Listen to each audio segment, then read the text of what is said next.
Hello दोस्तों, जय हिंद। कैसे हैं आप सब? उम्मीद करता हूं कि सब लोग फैबुलस होंगे, झकाझक होंगे।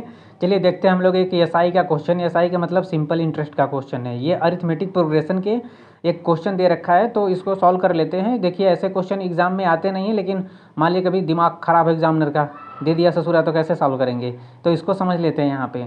ठीक है, देखिए एसआई और सीआई दो चीज़ होता है। एक होता है सिंपल इंटरेस्ट, दूसरा होता है कंपाउंड इंटरेस्ट।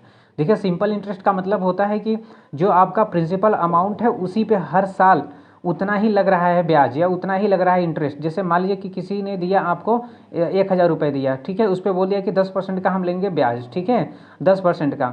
तो मान लीजिए कि अगर 10% का लेगा ब्याज तो हो गया आपका कितना, 100 रुपये पर 10 रुपये, मतलब हो गया आपका 100 रुपये। तो कहने का मतलब अगर आप उसने 10,000 बोलिए तो अगले साल जो हो जाएगा आपका वो हो जाएगा 11,000। 11,000 आपको वापस करना होगा। अगर आपने वापस नहीं किया तो अगले साल जो होगा, दूसरे साल, वो सीआई आपका हो जाएगा 11,000 पे लगेगा। ऐसे अगर एसआई देखेंगे तो 10,000 पे लगेगा। यही होता है डिफरेंस। मतलब सीआई और एसआई, पहले साल जो एसआई है और सीआई सेम रहता है, लेकिन दूसरे साल से सीआई डिफरेंट हो जाता है। जो पैसा मिलता है आपको इंटरेस्ट, वो उसमें प्रिंसिपल में ऐड होकर वो ज़्यादा पे लगने लगता है। समझ रहे हैं? मान लीजिए किसी से आपने पैसा लिया तो आपके लिए एसआई लेना ज़्यादा सही रहेगा, ठीक है, लेकिन आप किसी को दिया तो सीआई पे ज़्यादा प्रॉफिटेबल रहेगा, क्योंकि आप जब भी वसूलेंगे उससे तो ज़्यादा टैक्स वसूल पाएंगे, ज़्यादा पैसा ले पाएंगे। चलिए इसको क्वेश्चन को देखते हैं। ठीक है, सीधी बात, नो बकवास। तो लिखते हैं S I is equal to, formula होता है S I is equal to PRT upon 100। ठीक है, देखिए S I is equal to, तो P की वैल्यू कितनी है, यहाँ पे 5,000 है तो लिख देंगे 5,000, इंटू लिख देंगे आर की वैल्यू कितनी है, आर की वैल्यू 10% है तो 10 लिख देंगे। परसेंटेज क्यों नहीं लिखे? परसेंटेज क्योंकि खुद ही रेट दिया है तो वो परसेंटेज।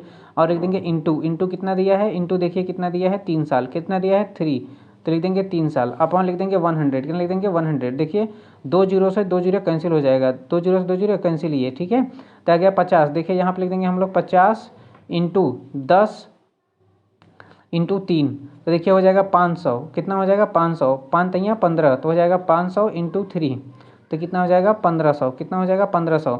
मतलब अगर कोई आदमी दिया है आपको 5,000 रुपये दिया है 3 साल में, तो वो कितना परसेंट कितना हो जाएगा रुपये? 1500। मतलब 1 साल का पूछेगा तो कितना होगा? देखिए 1 साल का अगर इसमें 3 से डिवाइड कर दी, क्योंकि जो एस आई होता है सेम होता है, तो अगर 3 से डिवाइड कर देंगे 1500 को, मान लीजिए कि 1500 को हमने 3 से डिवाइड कर दिया, क्योंकि 3 साल दिया है, डिवाइड कर दिया तो कितना आ गया 500 रुपये।